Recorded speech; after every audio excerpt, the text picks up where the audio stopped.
पाकिस्तान अपने आप को खुदा न खास्ता इस लड़ाई में फंसा सकता है। हमारे साथ क्या हो सकता है और सिचुएशन क्या है वो मैं आपको बाद में बताता हूँ, लेकिन पहले इस जंग में वो मरहला आ गया जो बहुत ख़तरनाक है और ये नहीं होना चाहिए। ये पूरा का पूरा जो खलीज है जिसमें Iran, Iraq, Saudi Arabia, Kuwait, Bahrain, Qatar, UAE, Oman, ये सारे ममालिक जो हैं इनके अंदर तेल है और ये तेल की दौलत से माला माल है। ये लोग आज अमीर हैं तो इस वजह से कि इनके पास तेल की दौलत है और तेल से इन्होंने बेशुमार पैसा बनाया। अब तेल के कुएं अगर जलना शुरू हो जाएं तो ये पूरा रीजन जो है वो खंडरात में तब्दील हो जाएगा और वो जिस चीज़ का खतरा था वो हो गई और ईरान से इसका आगाज़ हुआ है और इराक के अंदर भी ये सिलसिला शुरू हो गया है। ईरान की जो ऑयल तनसीबात हैं उनके ऊपर शदीद तरीन हमला किया गया है। इसराइल ने दावा किया है कि 30 के करीब हमले किए गए हैं, यानी उनकी एयरफोर्स ने 30 के करीब बम मारे हैं और बहुत सारे जो ऑयल रिफाइनरीज और टैंकर्स इनके ऊपर अटैक किया गया है। ईरान ने कंफर्मेशन की है कि उनके 3 ऐसे डिपोज जहां पे वो तेल को स्टोर करते हैं वो तबाह हुए हैं और ऑयल रिफाइनरीज के हवाले से भी मुतजाद खबरें आ रही हैं। ये तो अगर नुकसान हुआ तो अरबों डॉलर का नुकसान है, बहुत बड़ा नुकसान है। और ईरान की ऑयल तनसीबात पर अगर हमला होगा तो ईरान इसका जवाब क्या देगा इसका भी आप अंदाजा कर सकते हैं। ये बहुत खौफनाक है।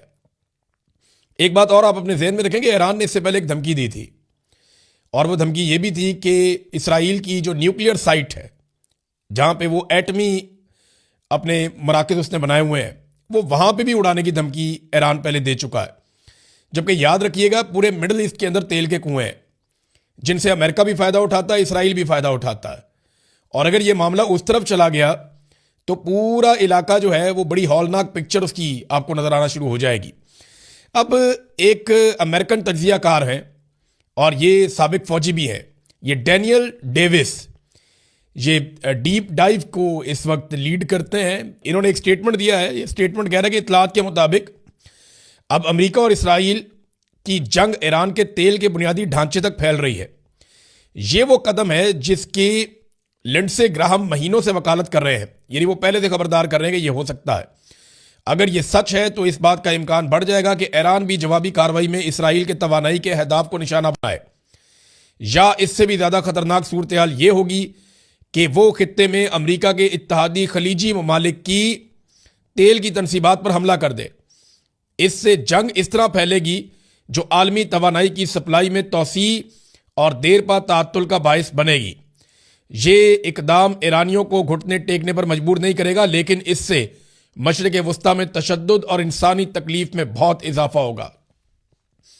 ये बात आप जहन में रखें नाजरीन कि ये आग से अब खेलना शुरू हो गया अमेरिका और इसराइल। फ्रस्ट्रेशन बहुत ज़्यादा बढ़ रही है ना।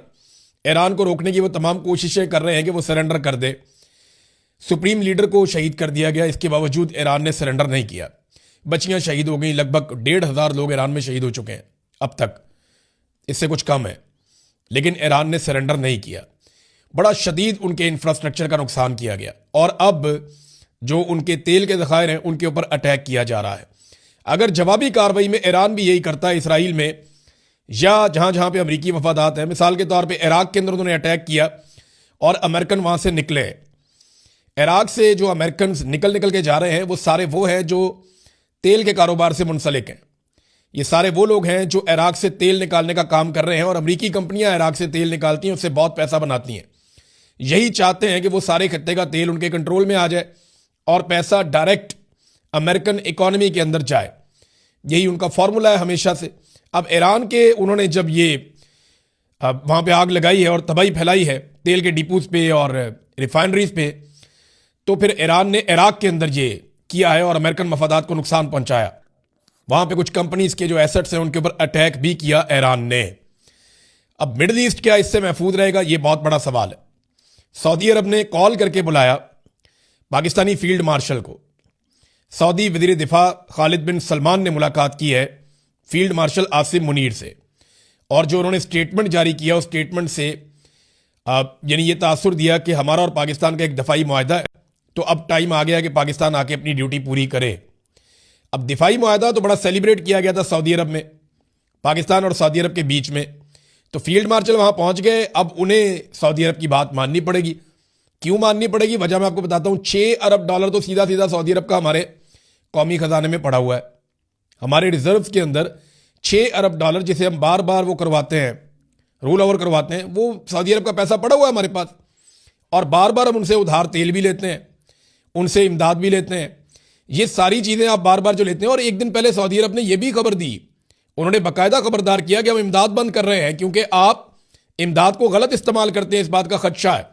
तो आप पहले इस्लाहात करें, उसके बाद आर्मी चीफ को जाना पड़ा। पाकिस्तान इससे बाहर रहना चाहता था, लेकिन आर्मी चीफ को बुलवाया गया क्योंकि इन्होंने अपनी मर्जी से, फील्ड मार्शल साहब ने सऊदी अरब के साथ एक दिफाई मुआहदा किया था। उस वक्त जो लोग बात कर रहे थे उन्हें गद्दार कहा जा रहा था। देखें, जब खादमैन हरमैन शरीफैन का एक बड़ा मुकाम है सऊदी अरब के हुक्मरानों के पास, और उसका सारे एहतराम करते हैं। हिजाज मुकद्दस यानी मक्का और मदीना, इसकी हिफाजत के लिए दुनिया के सारे ममालिक और सारे मुसलमान इकट्ठे होंगे, चाहे वो ईरानी हो, इराकी हो, शामी हो, मिस्री हो या मिडल ईस्ट के रहने वाले हो, सारे इकट्ठे हो जाएंगे। वो मसला नहीं है। मसला ये है कि जब पाकिस्तान ने सऊदी अरब के साथ एक दिफाई मुआहदा किया आसिम मुनीर साहब की ख्वाहिश पे, तो क्या इसको पार्लियामान में डिस्कस किया गया? क्या इसके ऊपर बहस व मुबाहिसा हुआ? क्या यह देखा गया कि किन दुश्मनों से सऊदी अरब को महफूज रखना है? यानी अगर इसराइल से आपने सऊदी अरब को बचाना है या किसी और मुल्क से जो जारहियत करने के लिए आए, तो वो तो बड़ी अच्छी बात है। लेकिन अगर दो बरादर इस्लामी मुल्क किसी वजह से आपस में लड़ पड़े, यानी सऊदी अरब में अमरीकी अड्डे हैं और वहां से ईरान के ऊपर अटैक होता है, ईरान वापस उन अड्डों पर अटैक करता है। अब अगर दो मुल्कों के अंदर इस किस्म की सिचुएशन बन के लड़ाई हो जाए तो पाकिस्तान क्या करेगा? ये तो बहस ही नहीं हुई, इस पर तो बात ही नहीं हुई। और पार्लियामेंट से बाला बाला ये एक दिफाई मुआहदा कर लिया, तो अब जाकर इनको सपोर्ट देनी पड़ेगी। तो क्या पाकिस्तान इस लड़ाई में अमली तौर पे उतर जाएगा? पाकिस्तान के पास रास्ता कोई नहीं। अगर सऊदी अरब कहेगा उतरो तो फिर उतरना पड़ेगा, क्योंकि बड़े एहसानात हैं सऊदी अरब के पाकिस्तान के ऊपर, और वो हमेशा से हम पे एहसानात करते चले आए। पाकिस्तानी सबसे ज्यादा जिस मुल्क में काम करते हैं वो सऊदी अरब है। बहुत बड़ी तादाद में लेबर क्लास सऊदी अरब में काम करती है, वहां से ज़र मुबादला पाकिस्तान में भेजते हैं, रियाल आते हैं पाकिस्तान में। और पाकिस्तान के हुक्मरान जो हैं, वो जो डोनाल्ड ट्रंप के साथ अभी रिलेशन बनाए, वो लिंक भी सऊदी अरब से जाकर मिलता है। तो फील्ड मार्शल गए और अब इनकार करने की गुंजाइश है नहीं। तो क्या अगर सुलह नहीं होती और मामला हल नहीं होते, क्योंकि DGISPR का भी इसके ऊपर एक स्टेटमेंट जो है वो मार्केट में फ्लोट कर रहा है, और उसकी भी मुझे समझ नहीं आ रही, उसका सरपाव नहीं है। देखिए, पाकिस्तान को वही करना पड़ेगा जो सऊदी अरब कहेगा। बड़ी ऑड पोजीशन होगी पाकिस्तान की। अल जजीरा ने इसके ऊपर बाकायदा एक रिपोर्ट छापी है। अल जजीरा का यह कहना है कि पाकिस्तान फंस गया बीच में, दो बरादर इस्लामी मुल्क हैं। देखिए, अगर पाकिस्तान इनमें से किसी एक की तरफ से भी लड़ता है तो पाकिस्तान में फिरका वारियत का बड़ा मामला हो जाएगा। यह शिया सुन्नी मामला पाकिस्तान के अंदर आ जाएगा, जिससे पाकिस्तान ने काफी हद तक जान छुड़ाई है। अब हमें इन दोनों मुल्कों के बीच में सुलह के लिए किरदार अदा करना चाहिए, ना कि एक फरीक बनना चाहिए। क्योंकि जो सऊदी अरब के वजीर दिफा हैं, बहुत मोहतरम है हमारे लिए, उनका जो एक स्टेटमेंट है उसमें उन्होंने पाकिस्तान और सऊदी अरब को एक फरीक और ईरान को दूसरा फरीक बताया। तो टेक्निकली आप समझ जाएं कि पाकिस्तान के army chief field marshal Asim Munir ने पार्लियामेंट से बाला बाला जो दिफाई मुआहदा किया सऊदी अरब के साथ, देखिए उन्हीं की ईमा पे हुआ ना। ये बेचारे तो कुछ भी नहीं है, किसी खाते में नहीं, ना 3 में ना 13 में। हुक्मरानों की तो औकात ही कोई नहीं है। पार्लियामान में आता तो अपोजिशन भी अपनी राय दे लेती, लेकिन ऐसा कुछ किया नहीं गया। अब वजीर दिफा किधर है? देखिए, सऊदी अरब की जानिब से सऊदी वजीर दिफा बैठे, तो पाकिस्तान की जानिब से पाकिस्तानी वजीर दिफा भी बैठने चाहिए। और मैं एक और चीज नोट कर रहा हूं कि काफी अरसा हो गया है, लगातार जब जब आर्मी चीफ सऊदी अरब जा रहे हैं तो उनकी कोई नई तस्वीर मोहम्मद बिन सलमान के साथ नहीं आ रही। मैं उम्मीद कर रहा था इस मौके पर जब वो जाएंगे तो उनकी तस्वीर जो आएगी वो मोहम्मद बिन सलमान के साथ आएगी, लेकिन मैंने देखा कि मोहम्मद बिन सलमान के साथ नहीं आई, उनके भाई हैं उनके साथ आई है, खालिद बिन सलमान के साथ। तो ये एक अजीब चीज है। पाकिस्तान इसमें से कैसे निकलता है? मेरी तो दुआ है कि ये जंग खत्म हो जाए और पाकिस्तान किसी बड़े इम्तिहान से बच जाए। अब आ जाए ख्वाजा आसिफ, वजीर दिफा की तरफ। वजीर दिफा जो है वो सहमा हुआ है, डरा हुआ है, खौफजदा है। एटमी ताकत का वजीर दिफा, वो क्या कह रहा है? We will be targeted 1 by 1, हमें बारी बारी निशाना बनाया जाएगा, शिकार किया जाएगा, क्योंकि हमें इत्तफाक नहीं है, हमें अल्लाह पे भरोसा नहीं है, हमारा अल्लाह पे एतकाद नहीं है। आज फलस्तीनियों और ईरानियों को मारा जा रहा है, निशाना बनाया जा रहा है। कल gradually all will fall prey to missionaries of Zionist and their cords. अब ये जनाब ख्वाजा आसिफ साहब हैं, वो कह रहे हैं कि जो ये सेहूनी गिरोह हैं उनका निशाना कल हम भी बनेंगे सारे। आज ईरानियों को और निशाना बनाया जा रहा है, फलस्तीनियों को। ख्वाजा आसिफ सहमे हुए हैं, डरे हुए हैं। वो बात कह रहे हैं कि ईरानियों के साथ जुल्म हो रहा है, सेहूनी उनके ऊपर जबर कर रहे हैं। वजीर आजम और आर्मी चीफ वो स्टेटमेंट दे रहे नहीं, ईरान गलत कर रहा है, उसको ये नहीं करना चाहिए। तो पाकिस्तान की बड़ी अजीबोगरीब सिचुएशन है। वजीर दिफा किधर है, उसको जाकर ये बात करनी चाहिए थी, लेकिन वजीर दिफा को बाईपास किया पाकिस्तान के आर्मी चीफ ने। और ये कोई पहली दफा नहीं हुआ, ये बार बार होता है, ये बार बार होता है। हम हमेशा से ये होता हुआ देख रहे हैं कि पाकिस्तानी सियासतदानों की किसी किस्म की कोई औकात नहीं होती। डोनाल्ड ट्रंप ने जो स्टेटमेंट दिया था ना, उसका टका के जवाब दिया है ईरान ने। डोनाल्ड ट्रंप ने कहा था ना कि ईरान ने माफी मांग ली, ईरान ने यह कह दिया कि जनाब हम दोबारा हमले नहीं करेंगे, और इस बात का वादा भी कर लिया, ईरान ने माफी भी मांग ली। ये सारे स्टेटमेंट दिए थे।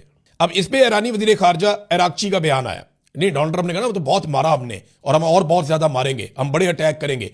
उसके बाद वो उनकी जो तेल की तनसीबात हैं, जो तेल था, ज़खायर थे, वो सारे उनको आग लगा दी।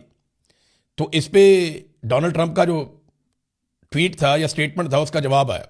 ईरानी वजीर खारजा अराक्ची ने कहा कि हमारे खित्ते में कशीदगी कम करने के लिए हमारे सदर ने जिस खलूस और खुलेपन का इजहार किया, वो इस शर्त के साथ मशरूत था कि हमारे पड़ोसियों की फिजाई हदूद, सरजमीन और पानी को ईरानी अवाम पर हमले के लिए इस्तेमाल ना किया जाए।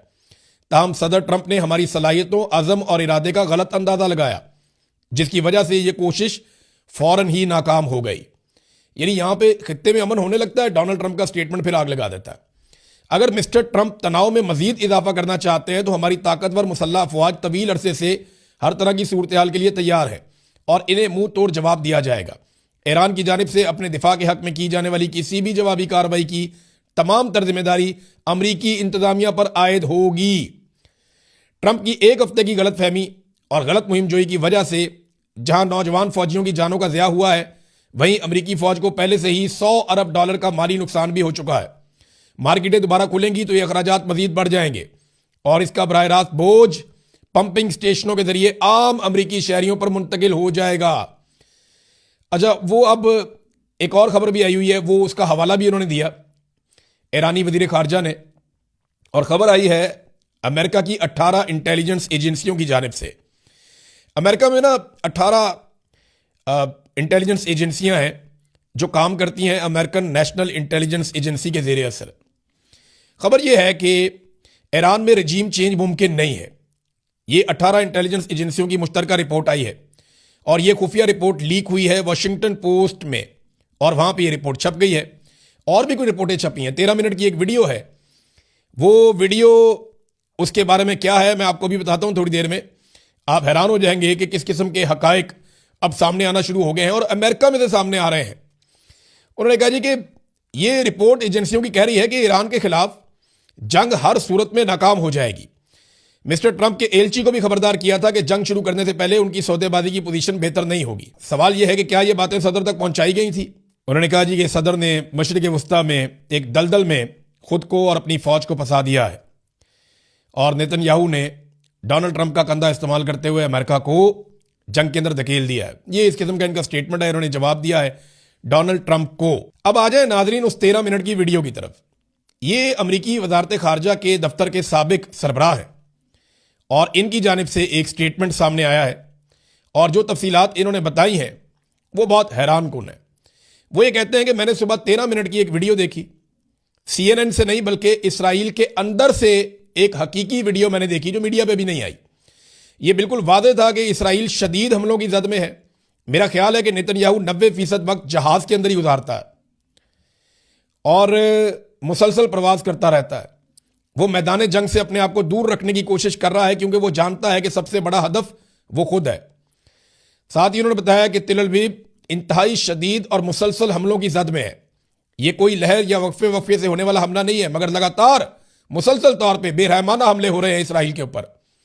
मजीद ये कि इस 13 मिनट की वीडियो के आखिरी हिस्से में यह देखा जा सकता है कि जैसे जैसे वक्त गुजरता गया है इसराइली फिजाई दिफाई मिसाइलों की फायरिंग कम होती गई है और आखिर में आखिरी 60 सेकंड में कोई इसराइली दिफाई मिसाइल फायर नहीं हुआ।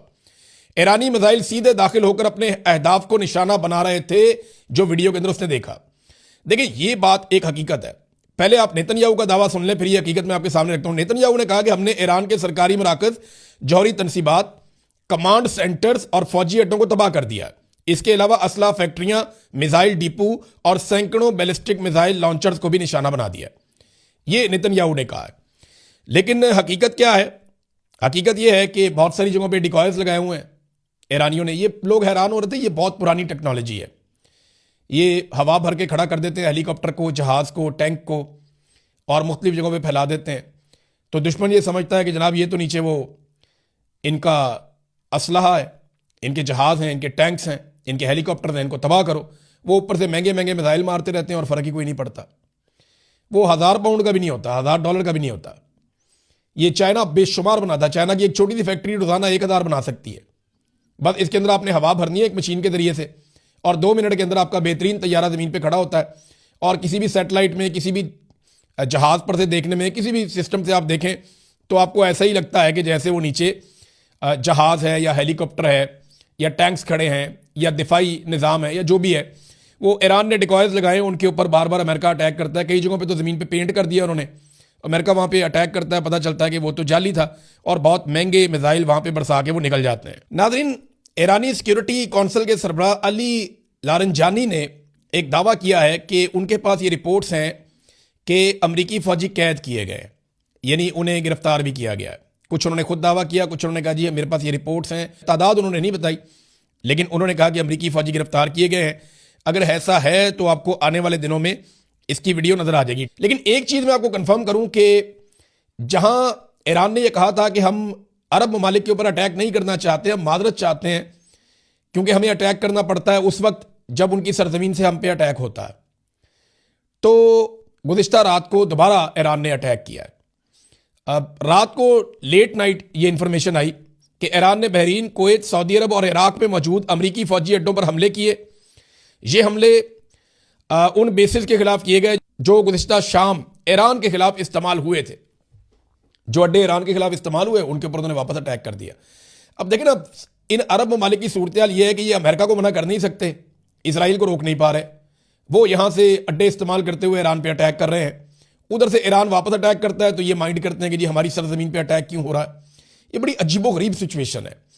अब इसमें पूरा रीजन जल के खाक हो सकता है अगर होश के नाखून इन लोगों ने ना लिए। अमेरिका तो वापस चला जाएगा अपने फौजी लेके, अपने बहरी जहाज लेके। खंडर तो ये इलाका बन जाएगा, नुकसान तो इस इलाके का हो जाएगा। आज यूएई से बेशुमार बिजनेसमैन वो निकलना चाहते हैं, लोग अपना पैसा निकाल के भाग रहे हैं। एक एक फ्लाइट का लोग 2-2, $2.5 लाख भी दे रहे हैं कि हमें यहां से किसी तरह निकाल दो।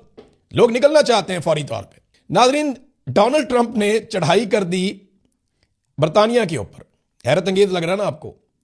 इनके बड़े जबरदस्त ताल्लुकात होते थे, बरतानिया सबसे मजबूत इत्तेहादी था।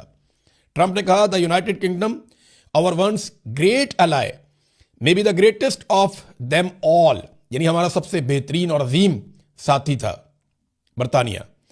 उसने कहा जी फाइनली उसने बहुत संजीदगी से सोचने के बाद 2 एयरक्राफ्ट कैरियर जो है मिडिल ईस्ट में भेजे हैं। That's okay prime minister Starmer, ठीक है वजीर आजम Starmer, we don't need them any longer, हमें उनकी जरूरत नहीं है। ये डोनाल्ड ट्रंप ने जवाब दिया लंदन को, बरतानिया को।